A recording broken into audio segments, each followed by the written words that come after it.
So I was looking at different kinds of languages and dialects and such today. And to be honest, I don't exactly care for just say, keeping all of these dialects and all of these languages. And I think it's good to preserve them, to write them down, and to have a kind of dictionary. But at the end of the day, I don't think it's practical for, just say if you look at China, for example, they've got probably hundreds of different dialects. Potentially, I mean, it could be thousands, I don't even know, it could be even more. And potentially, geez, probably like 20 main languages, maybe more, maybe 30, 40. And they've all got, 100 dialects each for each different region. And if you think about how does all this form, you'd have a village, and the village would speak a specific kind of way, because all the people there would form a kind of collective soup. Also, they would be influenced by the plants that are local. These plants, they would eat them. The animals, they would eat. The minerals, they would, either eat or be, or the minerals would feed the plants, and that would feed the animals. And, basically they're absorbing different nutrients, different minerals and such, which alter the people. In the air, the weather is all different, etc. So it's kind of like, if you look at, for example, Japan, why does Japan care so much about its different regions? Why is it that, the oranges from one region is highly valued, or if you look at Hokkaido is valued for its milk and its just agricultural products in general. Cows, they have a lot of cows there. They have that long, creepy ass looking spider crab with like the legs that are as big as someone's legs themselves, as big as your legs essentially. These things are native to these areas, Hokkaido being cold, and then you've got Okinawa being warm. You're going to have different produce that is able to be created and grown there. The same way languages, people are going to talk differently. If it's like in Tokyo, people talk differently there than they do in say like the Kansai region or somewhere else like Kyoto. I think people talk with instead of saying des, they say su, like isu or waruisu, something like that. Right, so different locations are influenced by their physical landscape essentially, and also, mentally, maybe the people are injected with a certain kind of culture. They talk about things, and they kind of, so spiritually as well, that influences them. And when you didn't have as much standardization, see, China's interesting because it's standardized by the Hanji, Han characters, or kanji, or it's kanji, the Chinese characters. That's kanji's Japanese, but Hanji, I believe, is Chinese. The word for the characters. The biggest pain in the ass about learning Asian languages. Realistically, Asian spoken languages aren't very difficult. It's just learning those, it's just learning about 3,000 of those characters, or 3 to 5,000 of them. And then learning some combination ones, a couple thousand combination characters. But that's standardized. China is standardized by the Chinese characters. So you've got all your different languages which sound different. They sound similar. You notice that they're Asian. You notice that Thai, Japanese, Chinese, Korean, these all sound Asian as a language, And the same way that in China, all of the Chinese languages sound similar. They all sound Chinese, so to speak. And then all of the dialects sound even more similar to the language. They all sound that specific language, so to speak. So there is similarity, but things do change. And also, languages change over time. If you look at old Chinese or old Japanese or old English, probably old Italian, which I guess is Latin, you'd think, right? And then whatever old Latin is, I don't even know what was before that. Not much of a historian person. But the old versions sound different. There's similarities. Depending on how far back, there's pretty much no similarities, almost no similarities. It's got a similar theme.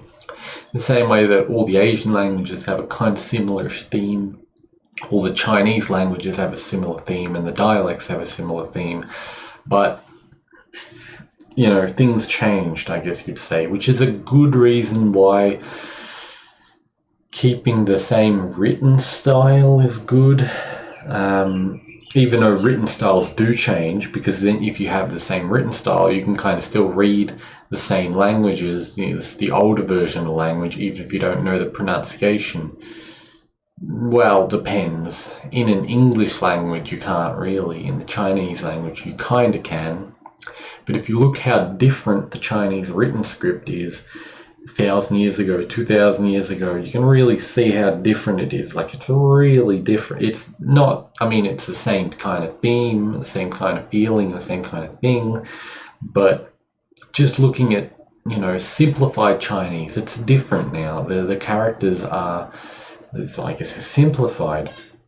So you can kind of see the similarities between them. But again, that's just like 50, 70, I don't know, 70, 50 years ago, that formal Chinese and simplified was brought in. So why I said at the start, I do not really care if all of these dialects and even all of these languages phase away, more or less. I think it's good to keep them, to have a record of the cultures that were, because that's fascinating to study and understand. But if I'm going to be honest, it's a pain in the ass to have a million different dialects and a million different languages in a certain country and all this stuff, which is why I'm glad there's a lingua franca of essentially of English, well, more or less. But of course, if we look at the future, you know, things aren't exactly, they change to an extent. And of course, our lives are, you know, I've only lived X amount of years. So of course, if you lived 100 years or 200 or 1,000, you'd see the evolution of language, and you'd probably be speaking a different language from the start of the 1,000 years to the end of the 1,000 years.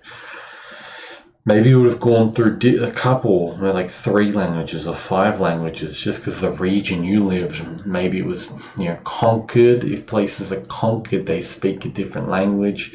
Maybe they take on a fusion of their old language and the new language of the conquerors.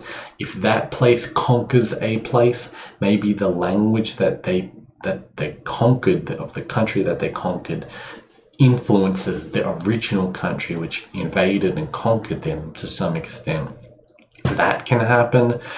And really, to understand language is psychedelic in a strange way. Again, it's on the electrical, kind of that higher spiritual level, because it's processed and spoken by the head and written. You know, the symbols are mental characters of concepts. You've got infinite amounts of ways to write a chicken or pig or cow or something, or water or mountain, and you've got infinite amounts of ways to speak them. and the way that it's spoken, or the character that it has, is unique to, or the series of letters, if it's a letter language, is unique to, again, the people, which is unique usually to the region, usually, or to the town, or whatever, that's controlling and influencing. So you can kind of understand it that way. So I think with the internet, that is a big driving force. With the internet, firstly with the printing press, secondly with the internet, that would be driving people's language and accent and written script. As I said, English is basically a lingua franca of the world to an extent. French is another kind of like, that's why it's called lingua franca, I guess, because it's language France or something like that. I don't actually know if that is true. And similarly, as I said, the Chinese Hanzi, I don't know, maybe I think that's combining Japanese, Ji for character, and combining Han for Han people, China essentially. I think I might have accidentally combined them. So Hanji, I think. Hanzi. I think it's Hanzi, yeah. Chinese in character. Is a lingua franca for China with all of its languages and dialects. So that's the way they can still communicate. I think it's impractical in the day and age where we have the internet everywhere to have all these languages and these scripts and dialects and all this nonsense, which is why I think going forward more so and more so, it's like when Europe started adopting English more and more. Of course, if you go to Europe, you'll still have people speaking the native languages, but more and more what it is, it's the older people speaking the native languages, using the native dialects, having the native accents. I don't have as strong a accent as the older people of this land, this country. It still exists. I still have an accent. I can definitely hear an American person is different. They speak differently than I do, but we still speak English, and it's mostly the same English. There is a UK or British English, which is more what Australian, British, I think Canadian. I don't know if they speak in American English or British more English they speak. I don't know, but it's basically the same thing at the end of the day. Just a little bit of changes in the spelling. I think English needs to go through a lot of work.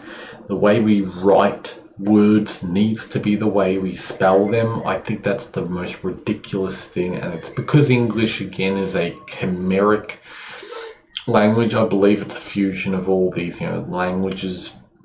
It's kind of magically appeared. I think English is a good language. It seems to be very central.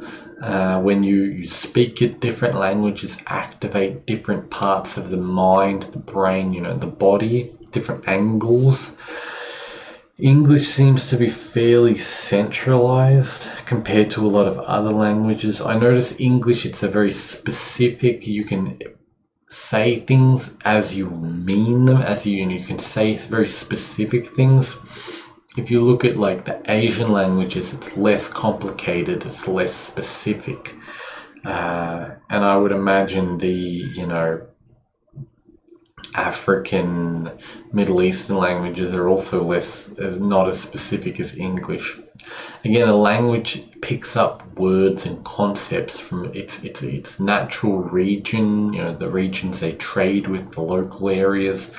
Again, having the internet, unlocking this higher level of human potential and reality and such. We're not just in our little villages. We can have words for everything. If you look at like scientific words, which is a lot of it's like taken from Latin words, which I think is kind of ridiculous. But you can see they've got words for literally everything. Like they've tried to make words for everything, every little concept. And if you don't know what the word is, you can kind of look something up. If you vaguely have an idea, you can look up that and you'll see a word which describes a concept. So we're not making up words and creating different languages through just being disconnected. We're all connected. If you look at like politically, you've got the kind of NATO countries, and then you have the BRICS countries, being like basically Russia, China, India, parts of Africa, Middle East. That's one of them. And then you've got like Europe, Japan, the Western countries, America, Australia, Canada, etc. on kind of the other side.